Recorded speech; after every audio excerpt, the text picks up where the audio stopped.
आज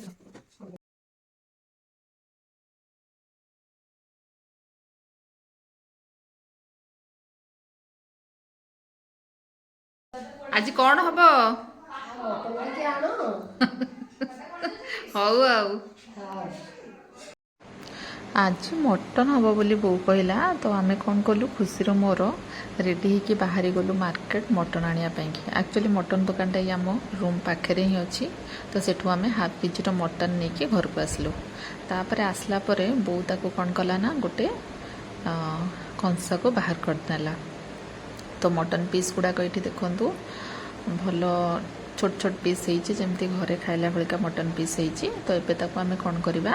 ना मैरिनेट करवा मैरिनेट करने कि ये मुझे सोरिष तेल आउ अल्प टिके हल्दी पाउडर पकईकी ताको मैरिनेट करवा एबे आमे एते लुण पकेबा नहीं तो सोरिष तेल आउ हल्दी पाउडर पकईकी याको भलसे एबे कौन करवा ना मैरिनेट करिकी आमे गोटे साइड रे रखिदबा देखो तो यहाँ भलसे मैरिनेट हो जाए आमे ताको गोटे साइड रे रख हो जाए बो ये बसिक तार सब मसला रेडी कर पियाज टमाटो अदा रसुण काटिकी रखला तापर ये आमर कड़ई गरम कराला कड़ई गरम कराला कटा हो रखाई आलू पकईला आलू पकाई कौन करवा ना भलसे भाजवा तो आलू का मेथी पूरा गोल्डन ब्राउन होगा दिया भाजवा भाजी ताको बाहर कर नवा ये देखु आलू भी आमर भलसे भाजी जाइए आम कौन करवा बाहर करदे से सेम कड़ई रे आम सोरिष तेल नवा सोरिष तेल नहीं सारापर से सब गोटा मसला पकईदे गोटा मसला भलसे फुटीगला आम कौन करवा ना से देखो ये गोटा मसला गुड़ा फुटी आसला से आम कौन करवा ना कटा हो रखि पियाज सब देदेबा ये आमर कटा पियाज दिहला तो पियाज दिया सारापर आम कौन करवा भलसे भाजवा पियाज को मध्य गोल्डन ब्राउन होगा जाए भाजवा ये पियाज को भजा हो तो पियाज भलसे भजा हवा जाए भजा होता भितर आम कौन करवा ना मसला रेडी करवा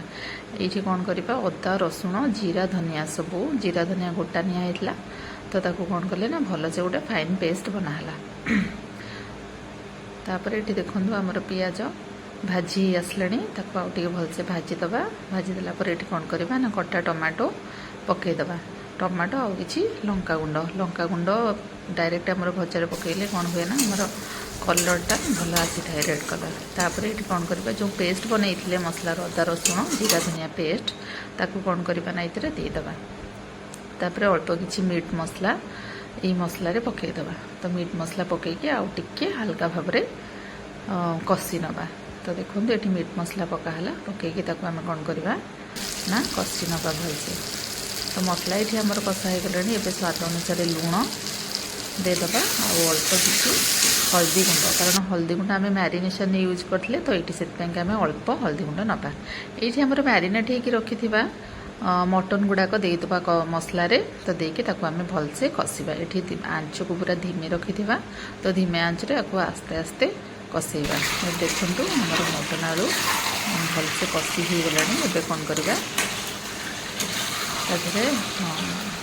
आलू भाजी रखि आलू को पकईकी आउ हल्का टिके कषि नवा तो ये कौन कराला ना आलू पकईदबा आलू पकईकी ताको कषि नवा कषला ये मटन तो खाली कषारे सीझी नथिबो तो ताको आम कौन करवा ना सीटी दबा प्रेसर रे 2 ରୁ 3टा सीटी देला परे से आउ जहाँ जी सीझी नथिबो सेटा भलसे सीझीज तो ये आम कौन करवा ना सब कषा मटन को गोटे प्रेसर रे देकी ये सीटी देदेबा तो आमर सीटी दिगला 2 ରୁ 3टा सीटी देला परे देखंतु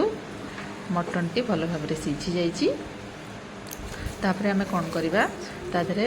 अल्प टिके गरम मसला गुंड आउ कटा हो रही धनिया पत्र देदेबा देखिए देखो आमर हल्का टिके पानी रही जाइए भाया लगुच तो आम कौन करवा आउ टिके फुटे नवा फुटेला पर मटन टी आमर रेडी हो जाइए तो ये कौन करवा मटन आउ भात को कौन करवा ना गोटे प्लेट को सर्व करवा मटन आम रेडी हो गला ये बो आणिकी दौच मत खायापी कि टेस्ट करके कह केमती लगुच मत तो बहुत भल लगे मटन आलू झोल सिंपल मटन आलू झोल।